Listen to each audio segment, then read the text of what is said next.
Feeling mo ba dry o medyo dull ang skin mo? Try this easy DIY face mask. Gamit lang ang 3 simple ingredients na baka nasa kitchen mo na. Perfect ito para sa relaxing self-care day. 1 egg yolk. Nagbibigay ng rich at creamy texture sa mask at maaaring makatulong para mas soft ang feeling ng dry skin. 1 teaspoon turmeric. Popular ingredients ito sa maraming DIY skincare recipes.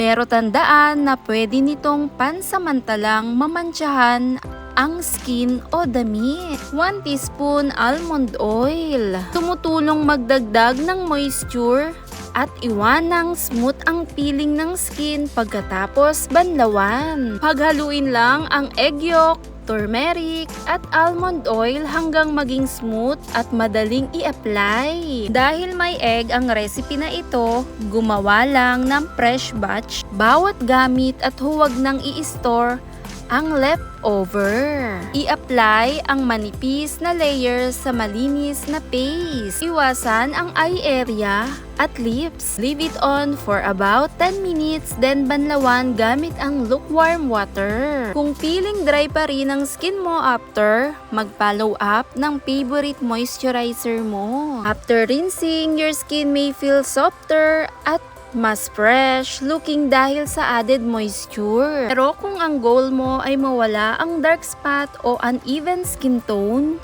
kadalasan kailangan ng consistent skincare routine at ingredients na talagang pinag-aralan.